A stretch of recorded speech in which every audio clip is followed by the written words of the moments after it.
Ukraina baru saja menemukan cara untuk menghancurkan Rusia hanya dengan biaya beberapa sen. Mengubah drone murah menjadi senjata untuk terus menguras mesin perang Vladimir Putin. Dan pada hari Senin, 27 April 2026 ini, perubahan tersebut semakin menguat. Karena ini bukan hanya soal meluncurkan drone ke medan perang.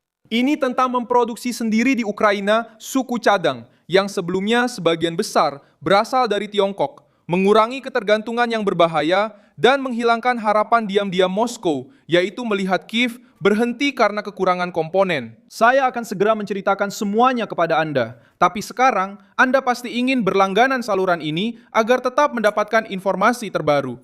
Informasi secara real-time dengan kualitas jurnalistik terbaik yang pernah ada dalam standar kredibilitas Milson Alves.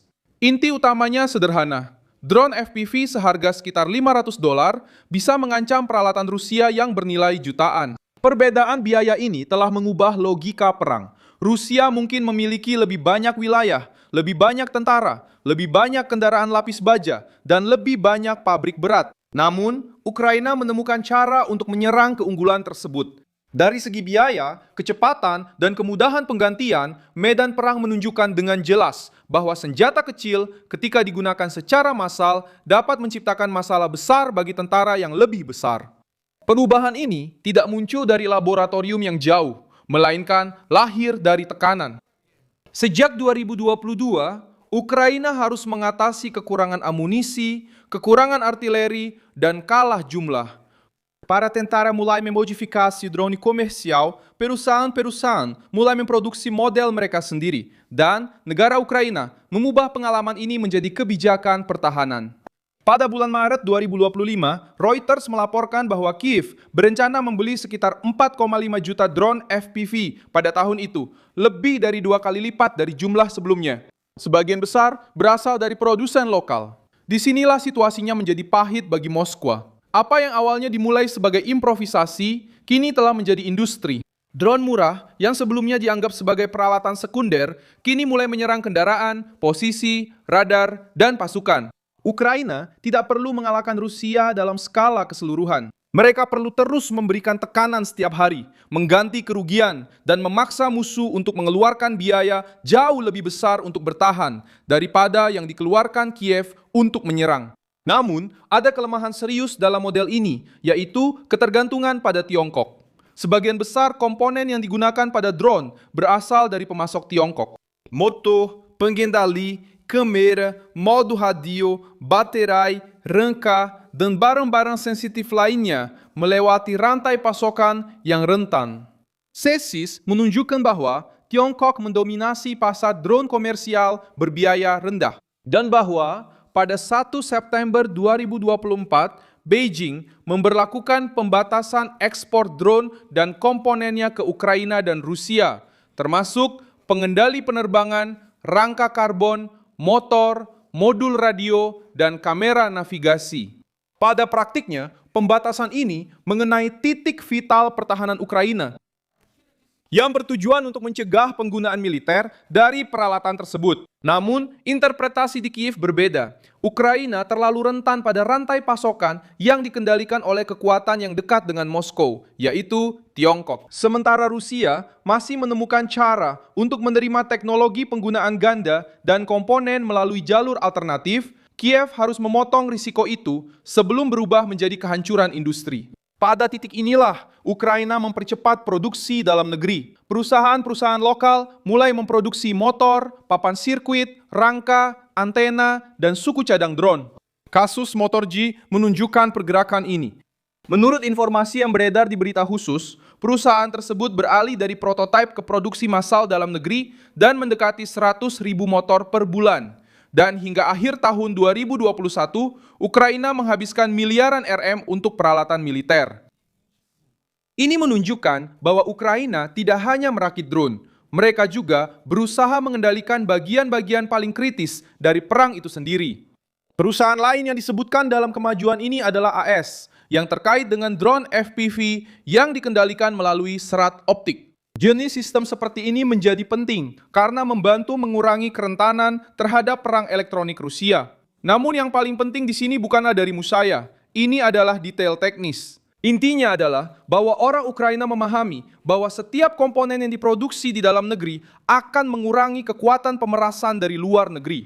Semakin sedikit Kiev bergantung pada komponen Tiongkok, semakin kecil kemungkinan Moskow mengandalkan gangguan produksi secara buatan.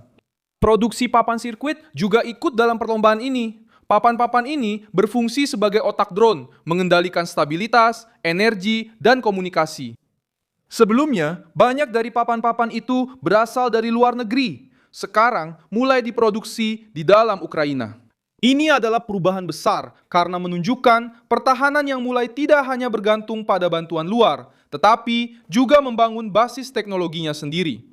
Dan basis ini tumbuh di bawah tembakan, di tengah urgensi dan di bawah tekanan nyata perang. Konsekuensinya sudah sampai ke Amerika Serikat. Pada Februari 2026, Departemen Perang Amerika mengumumkan 25 perusahaan yang diundang untuk tahap pertama program tersebut. Drone Dominance dibuat untuk menempatkan drone serang berbiaya rendah dalam skala besar di unit-unit militer. Uji coba yang disebut Gauntlet dimulai pada 18 Februari di Fort Benning. Dengan perkiraan sekitar 150 juta dolar dalam pesanan prototipe dan total program sebesar 1,1 miliar dolar selama 4 tahap. Di antara nama-nama yang dipanggil untuk persaingan ini, muncul sebuah perusahaan Ukraina, Ukrainian Defense Drones Tech Corporation. Kyiv Independent juga melaporkan bahwa 2 produsen yang terkait dengan Ukraina diundang dalam proses ini. Dalam persaingan yang menargetkan kontrak besar dan drone yang diproduksi dalam siklus cepat diukur dalam hitungan bulan, bukan dekade. Ini adalah hal yang simbolis. Selama ini, Ukraina hanya dipandang sebagai negara yang bergantung pada senjata barat. Sekarang, dalam hal drone murah, Ukraina mulai diperlakukan sebagai rujukan. Garis depan Ukraina telah menjadi tempat tempaan keras bagi inovasi militer. Apa yang berhasil melawan Rusia menarik minat Pentagon, menarik minat Eropa, dan menarik minat setiap kekuatan yang sedang memperhatikan fase berikutnya dari perang modern. Ukraina juga menggunakan kekuatan ini untuk mengimbangi kekurangan personel. Rusia memiliki lebih banyak orang, kedalaman wilayah yang lebih luas, dan kekuatan militer yang lebih besar. Tetapi drone membantu mengurangi perbedaan itu. Drone memungkinkan pengawasan, serangan, dan tekanan tanpa terlalu banyak menempatkan tentara dalam bahaya. Mereka tidak menggantikan pasukan, tetapi memperluas jangkauan setiap unit. Dalam perang di mana setiap tentara sangat berarti, hal ini mengubah perhitungannya. Tiongkok tetap menjadi bagian sentral dalam permainan ini. Dominasi mereka atas baterai, motor, logam tanah jarang, magnet, dan komponen elektronik memberikan kekuatan besar bagi Beijing. Ketergantungan pada suku cadang dari Tiongkok bukan hanya masalah bagi Ukraina. Ini juga menjadi masalah bagi Amerika Serikat, Uni Eropa, dan para produsen di seluruh dunia. Ketika sebuah negara pesaing mengendalikan hambatan-hambatan industri, mereka dapat mengubah perdagangan menjadi senjata politik. Karena itu, mengurangi ketergantungan pada komponen Tiongkok dalam drone Ukraina bukanlah hal sepele, melainkan soal bertahan hidup. Ukraina tahu bahwa mereka belum bisa sepenuhnya menghilangkan semua suku cadang dari Tiongkok. Baterai, material karbon, dan beberapa sensor masih sulit untuk digantikan, tetapi tujuannya adalah meminimalkan resiko sebanyak mungkin.